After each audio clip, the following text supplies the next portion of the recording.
Hey there, Bruins fans!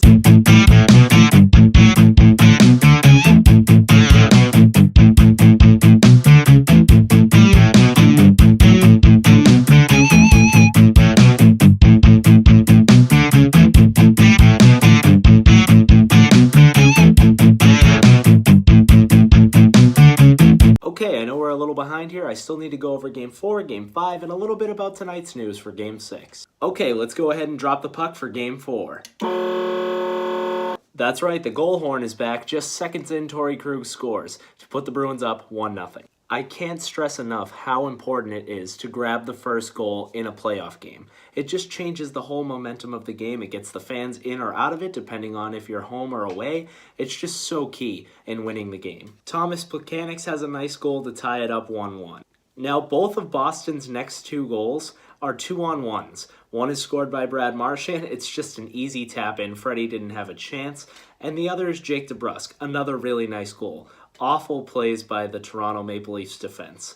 2-on-1s and 2 goals. As you can see, I'm going through this a little faster than I normally would, but that's just because we got a lot to cover today. So Game 4 goes to Boston. 3-1 is your final. It's because of that early start. They really wanted it in this one. No Patrice Bergeron in the lineup, so that's a huge win without him.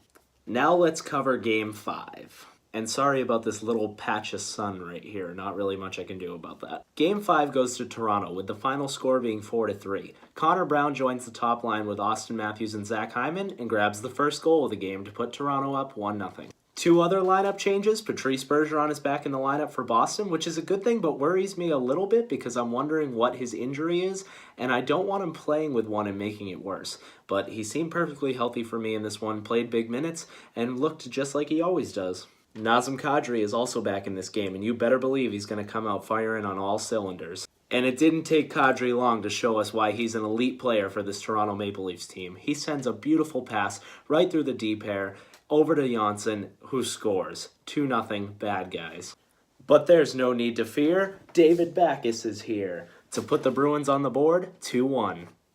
And then it starts to get bad. The Leafs are breaking in on a rush. Charlie McAvoy has his man, Zdeno Chara has his man. Oh wait, no, he's deciding to go over and help Charlie McAvoy with his man, but doesn't that leave Chara's man open? Yep, it does. Tyler Bozak grabs a goal. It's 3-1, Toronto. Horrible play by the captain here. I don't know what he was thinking. He completely leaves his man, and of course Bozak's going to score because he's in all alone.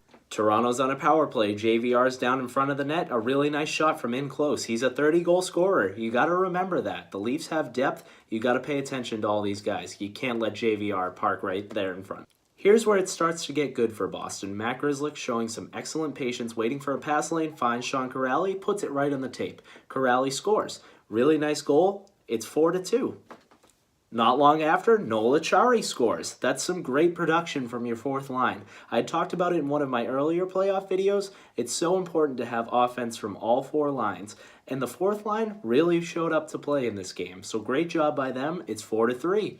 The end of this game was kind of crazy. It was just a lot of the Leafs icing the puck and then taking forever on faceoffs. Whether it was them taking a while to the dot, the ref just kicking everyone out. Patrice Bergeron has been kicked out of almost every faceoff he's taken this series. I swear. I've been watching it really closely, and there was a couple times that he didn't seem to do anything wrong, and he's getting tossed. He doesn't get tossed here, but they're talking to him a lot. I don't know what the refs are thinking. It seems like every now and then the refs will focus on one thing, so if they're going to focus on faceoffs, that's fine, but let's just make sure it's even here, guys. We pull the goalie and put Zdeno Chara out there. Not sure why. They can't put the biscuit in the basket.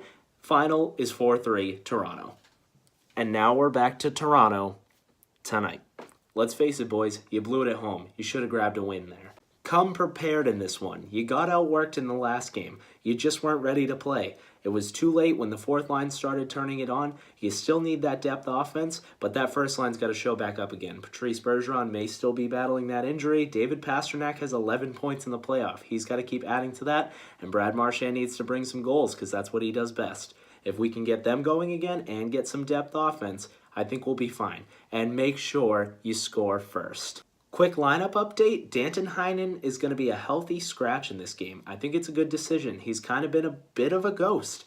He was a sniper there in the middle of the season and was out during clutch time. Now he gets benched pretty much the last 10 minutes of the game. He's playing close to 9 minutes, even though he's playing on the third line. He takes a seat every now and then, so you definitely don't need that in your lineup.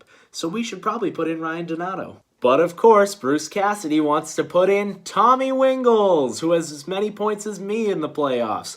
I don't understand this. I love Bruce Cassidy. He's been an amazing coach and is a huge reason for why we're even in the playoffs right now. So I love him for that. But please, Bruce, you're all about playing the kids, except when it comes to Donato.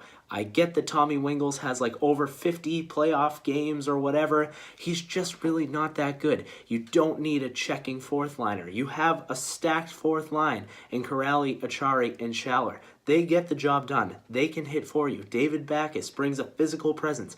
You have that. Put Donato in. He's going to be an all-star in this league. I'm telling you, you're going to regret it. And if you lose this game, he better be in the lineup for Game 7. That's all I got for you today. Thank you so much again for watching. If you're pumped for tonight's game, make sure to give this video a big like. And if you haven't already, subscribe.